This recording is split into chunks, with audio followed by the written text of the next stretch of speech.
Pemirsa, Roy Suryo CS kembali mendatangi Polda Metro Jaya mendesak gelar perkara khusus kasus tudingan ijazah Jokowi agar segera ditindaklanjuti. Selain itu, Polda Metro Jaya melakukan pencekalan terhadap seluruh tersangka termasuk Roy Suryo. Tersangka kasus tudingan ijazah palsu Joko Widodo, Roy Suryo CS, kembali mendatangi Polda Metro Jaya didampingi dengan kuasa hukumnya. Menurut kuasa hukumnya Ahmad Kosinudin, salah satu tujuan kedatangannya untuk mendesak Polda Metro Jaya melakukan gelar perkara khusus. Pihaknya sebenarnya sudah mengajukan gelar perkara khusus sejak beberapa waktu lalu, namun permintaan itu belum ditindaklanjuti. Kedatangan Roy Suryo CS di Polda Metro Jaya sekaligus mengajukan surat permohonan pemeriksaan saksi dan ahli yang dianggap dapat menyeimbangkan proses penyidikan. Polda Metro Jaya melakukan pencekalan terhadap seluruh tersangka termasuk Roy Suryo. Kehadiran kami di sini itu adalah untuk menindaklanjuti dan kita mengapresiasi langkah dari Polda Metro Jaya yang telah menyebutkan bahwa kami akan mengajukan sejumlah nama. Sejumlah nama itu penting karena apa? Satu ya, misalnya ahli ITE. Informasi dan transaksi elektronik dengan Undang-Undang Nomor 11 tahun 2008, kemudian sudah direvisi menjadi Undang-Undang Nomor 19 tahun 2016, terakhir direvisi Nomor 1 tahun 2024, itu sudah disusun oleh orang-orang yang mengerti undang-undang. Dan yang akan kami ajukan ini adalah orang yang ikut menyusun Undang-Undang Informasi dan Transaksi Elektronik, pernah menjadi bagian dari pemerintahan selama belasan tahun ya, bahkan mungkin puluhan tahun. Jadi bukan sekedar orang, katakanlah dia dosen di sebuah kampus, kemudian dia membaca Undang-Undang ITE, dia menerjemahkan sendiri Undang-Undang ITE. Jadi kalau hanya itu, banyak orang yang bisa membaca dan menafsirkan, dan kemudian jadi salah. Salahnya apa? Kemudian ada pasal 32, kemudian ada pasal 35 yang tiba-tiba ditimpakan atau diselundupkan kepada saya, Dr. Resmond, dan juga mungkin kepada teman-teman yang lain. Itu adalah pasal yang salah. Karena berulang kali pihak sana mengatakan, kan ijazahnya analog. Iya, pasal 32, 35 itu tentang dokumen elektronik. Gitu loh, jadi salah besar, bukan analog. Jadi dari situ yang salah. Kemudian ahli linguistik, ahli bahasa, itu juga sudah punya sertifikat, baik nasional maupun di atas itu. Jadi benar-benar ahli hukum pidana, adalah sudah berulang kali menjadi ahli pidana di berbagai kasus, berbagai hal, bukan yang hanya langganan di depan BAP. Ya, jadi kami lihat ahli-ahli yang mereka lakukan itu satu, ya, tidak pernah berkualifikasi seperti itu, hanya bisa membaca undang-undang, bukan pembuat undang-undang. Jadi nggak bisa dong menafsirkan undang-undang. Saya kebetulan yang membuat juga, tapi karena saya dalam hal ini yang diajukan statusnya menjadi tersangka, maka saya nggak bisa. Tapi yang di atas saya inilah orang yang bersama-sama saya dulu, ya, yang dulu ikut, dan dia di sisi pemerintah, saya di sisi individu. Kami sudah mengirim gelar perkara khusus di bagian Wasidik di Polda Metro Jaya 21 Juli yang lalu. Namun sampai hari ini tidak pernah ditindaklanjuti, dan kemarin dari penyidik kami disonding untuk menindaklanjuti, dan hari ini kami juga akan kembali mengirimkan permohonan gelar perkara khusus yang hari ini kami serahkan kembali ke Biro Wasidik. Dan sebenarnya ini juga sudah kami persoalkan karena dulu sudah ada gelar perkara khusus di Bareskrim ketika penyelidikan itu dihentikan, tetapi kenapa saat di Polda penyelidikan itu ditingkatkan menjadi penyidikan, saat itu tidak dilakukan gelar perkara khusus. Dan dalam sebuah diskusi media bersama kuasa hukum saudara Joko Widodo, Bung Firmanto Laksana di Kompas TV saat itu juga menyampaikan tidak perlu gelar perkara khusus lah di tingkat ini nanti kalau sudah penyidikan. Dan hari ini sudah penyidikan sehingga tidak ada alasan bagi institusi Polri, apalagi di tengah wacana ya perbaikan kinerja institusi Polri, untuk tidak melakukan gelar perkara khusus sebagaimana sudah dilakukan oleh Mabes Polri pada. Dan KPK hari ini pemirsa memberikan informasi yang juga lumayan mengejutkan ya, di mana KPK menerima uang aset Taspen nilainya 883 miliar rupiah lebih. Uang tersebut berasal dari kasus investasi fiktif perusahaan dengan terdakwa Eki Heri Primarianto. Ya, adalah dia pemirsa tumpukan uang yang dihadirkan diperlihatkan oleh KPK, di mana surat berita acara serta plakat bertuliskan 883 miliar 38 juta 394.268 rupiah. Dari PLT Deputi Penindakan Eksekusi KPK Asep Guntur Rahayu diterima Direktur Utama PT Taspen Roni Hanintio Aprianto. Ini dia nominalnya ya, 300 miliar dari total 883 miliar. Serah terima dilakukan dari perkara atas nama terdakwa Eki Heri Primarianto yang telah memperoleh keputusan berkekuatan hukum tetap atau ingkrah. KPK memamerkan uang hasil rampasan senilai 300 miliar rupiah terkait kasus investasi fiktif PT Taspen. Bungkusan plastik yang berisi uang ini disusun menjulang di tembok dan menutup hampir seluruh sisi depan ruang konferensi pers.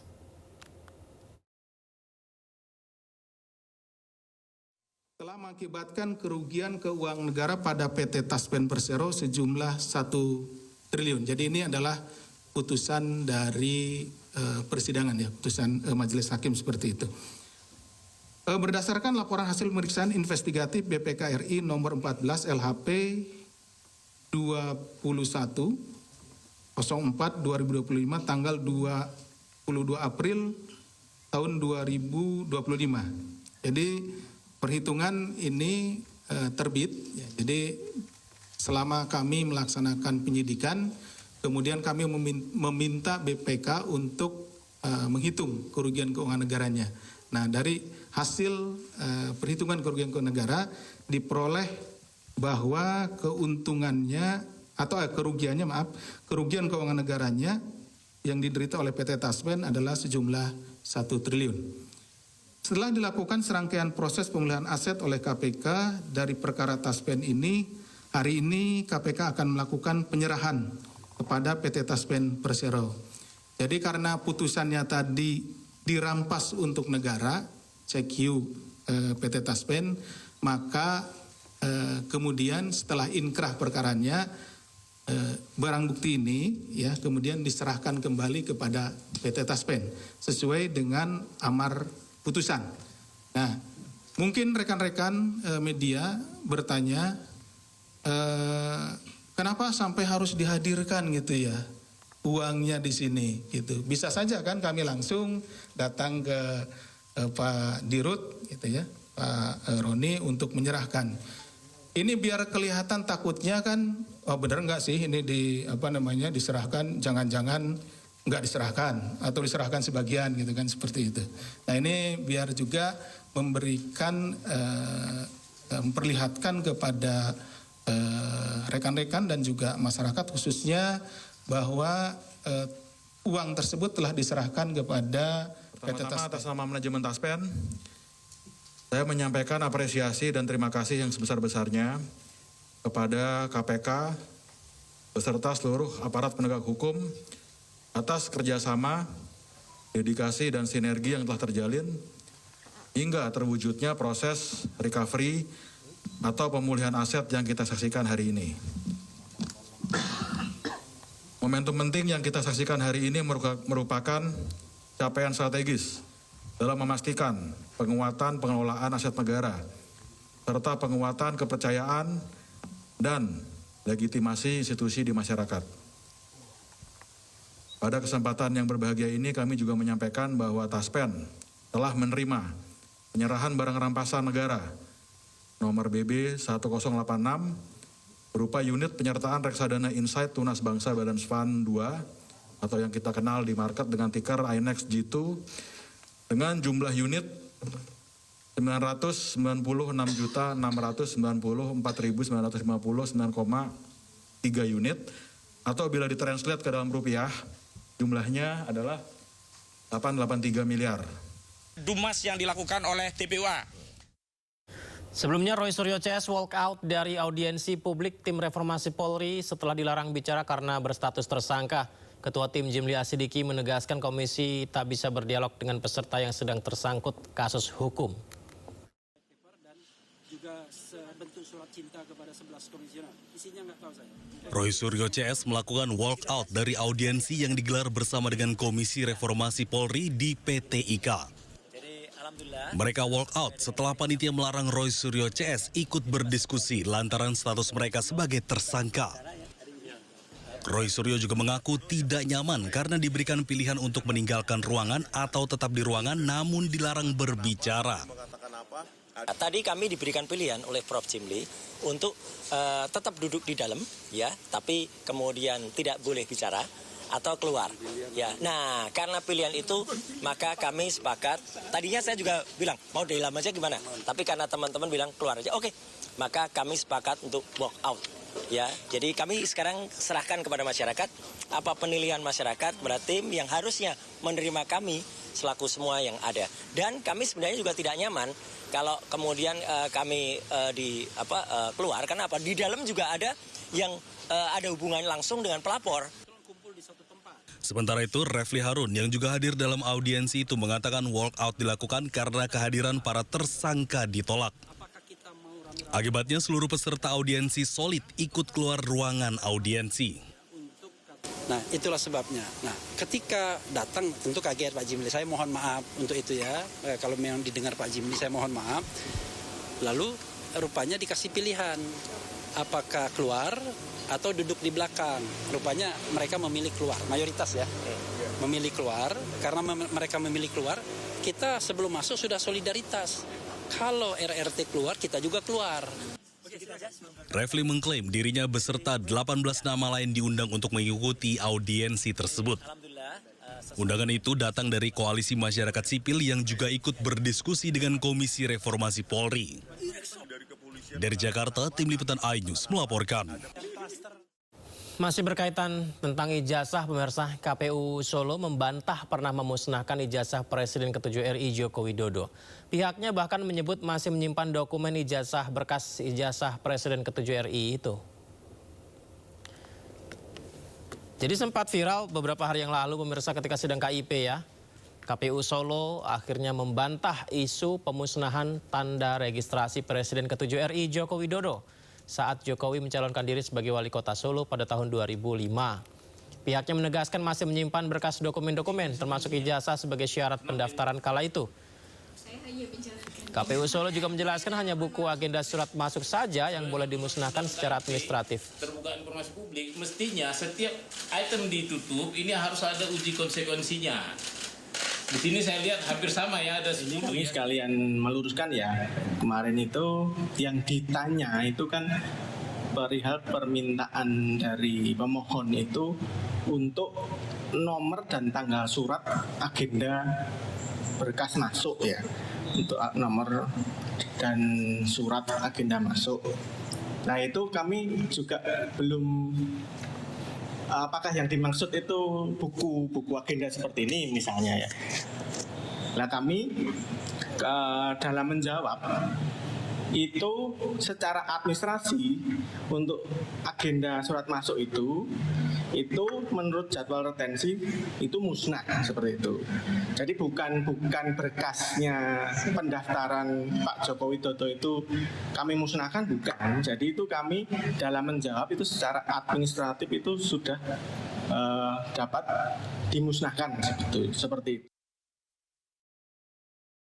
Pemirsa, sidang pengujian Undang-Undang Pemilu terkait kewajiban autentikasi ijazah Presiden dan pejabat publik digelar di Mahkamah Konstitusi. Uji material Undang-Undang Pemilu diajukan pengamat kebijakan publik Bonatua Silalahi yang didampingi kuasa hukumnya Abdul Ghafur Sangaji. Dalam sidang ini pemohon mengajukan uji Undang-Undang Pemilu terkait aturan bagi calon presiden dan pejabat publik yang hanya diminta melampirkan fotokopi ijazah legalisir tanpa verifikasi keaslian dokumen. Pemohon menilai mekanisme tersebut menimbulkan ketimpangan di masyarakat, mengingat masyarakat wajib menunjukkan ijazah asli untuk berbagai keperluan administrasi, namun calon pemimpin negara tidak diwajibkan hal yang sama. Melalui uji material Undang-Undang Pemilu, pemohon minta KPU mewajibkan autentikasi ijazah asli bagi seluruh pejabat publik, mulai dari presiden, wakil presiden, kepala daerah, DPR hingga DPRD.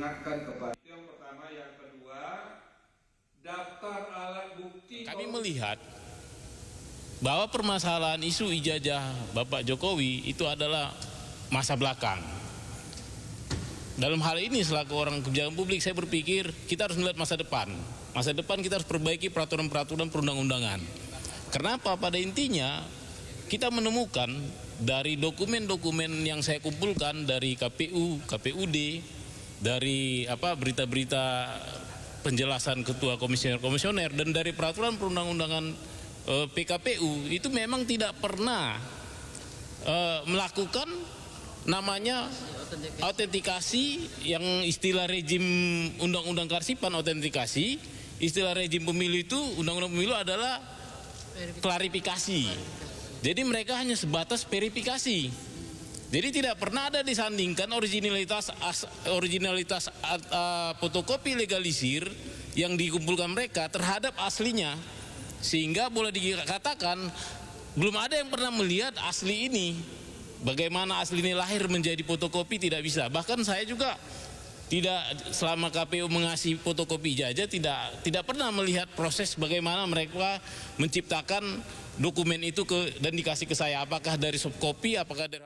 Pemirsa, Komisi Percepatan Reformasi Polri menerima masukan dari kubu Roy Suryo CS terkait kasus ijazah Presiden ke-7 RI Joko Widodo. Usulan mediasi pun mencuat.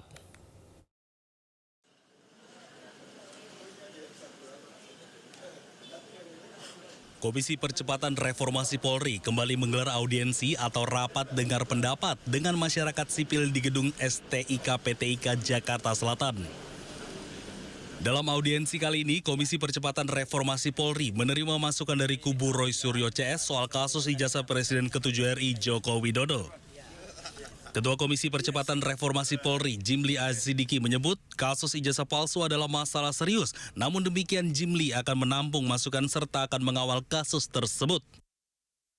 Berkaitan dengan ijazah palsu. Jadi saudara, ijazah ini adalah masalah serius di Indonesia ini. Jadi mudah dipakai untuk alat persaingan politik. Dan yang kedua, ini tandanya administrasi perijazahan kita, administrasi organisasi dan lembaga publik pemerintahan kita masih sangat buruk.